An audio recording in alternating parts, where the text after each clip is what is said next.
shirkan jaraa'id oo maanta aniga iyo saaxiibaday labada gole baarlamaanka ka kooban waxa uu ku saabsanaa dabcan qaybta aniga hadda iga soo aaday sidaad la socoteen go'aamadii shirka golaha wasiirada maanta ka soo baxay oo Arbaca waxaa lagu sheegay go'aamada ay gaareen inay u cuskadeen heshiisyo dawladdii hore Soomaaliya wasiirro kamid ay saxiixeen siday sheegeen aniga aan ku jiro wasiiradii la magac dhaw heshiiska aniga iyo gudoomiyaha gobolka Galgaduud ayaa dhinaca Soomaaliya u saxiixay saxiixaasna markaan galeynay xukuumad anagu wakiil uga maanan ahayn dawlad Soomaaliyeed oo nadirsatay oo tiro noo galana ma aysan jirin laakiin maadaama labadanadaba ay noqosayday dhibaatada deegaanka ka dhacday oo dadka anaguna xildhibaanka ay ahaayeen oo labada jaanib degan jaanibka ismaamulka Soomaalida iyo jaanibkan kale dhinacan kale ee gobolka Galgaduud ayaan sidaas meesha ku tagnaa waana sababta ugaaskii odayaasha dhaqanka ay noola socdeen sida caadada wax heshiis gali kara dawlad marka laga hadlayo magac dawlad ku gali kara waxa ka jira madaxweynaha iyo ra'iisul wasaaraha iyo wasiirka arrimaha dibadda procedure-ka ay martana waxay tahay in golaha wasiirada la keeno baarlamaan ansixiyo kadibna qaabkaas madaxweynuhu inta ku saxiixa sharci uu ku noqdo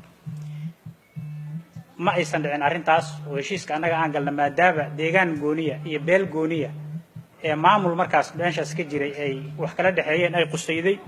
sidii colaadda lagu damin lahaa ayaa heshiiskaas ku salaysnaa ee heshiis ay ka ratimayday ma uusan ahayn ama lagu apply gareynay Soomaaliya Itoobiya wax ka dhaxay lagu dabaqay Soomaaliya Itoobiya wax ka dhaxay sidoo kale heshiiska qodobadiisa kuma aysan jirin isdhaafsi maxaabiis iyo isku celin dad dambiilayaal ama eedeysanayaal shakhsiga hadda loo soo qaato mas'uulka Soomaaliga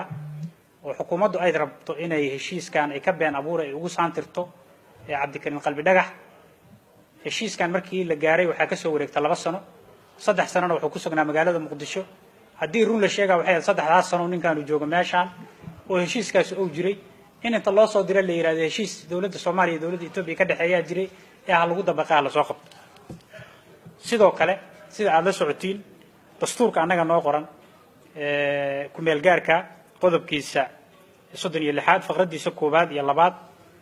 ee ka hadlaya arrinta isku celinta eedeysanayaasha iyo dambiilayaasha wuxuu ku imaan karaa oo kaliya heshiis dawladda Soomaaliya ay qayb ka tahay baarlamaankuna sharci uu ka soo saaro kaliya ayuu ku hirgeli karaa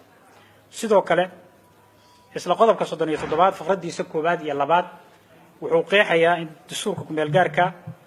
iska dhaaf muwaadin Soomaaliyeed in dawlad kale loo dhiibay xitaa qofka ajnabiga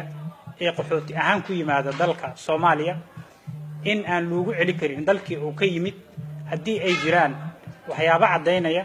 in qofkaas uu dhibaato kala kulmayo ama lagu dhibaateynayo deegaanka uu ka yimid sidaas daraadeed waxaan rabnaa ummadda Soomaaliyeed inaan u sheegno go'aankan mas'uuliyad darrada ee golaha wasiiradu maanta ay qaateen ee looga been abuurayo dad mas'uuliyiin oo heshiis aysan gelin leeyahay waa galeen oo muwaadin Soomaaliyeed oo dhulka Soomaaliyeed ku sugan loogu dhiibayo dawlad kale loogu gacan gelinayo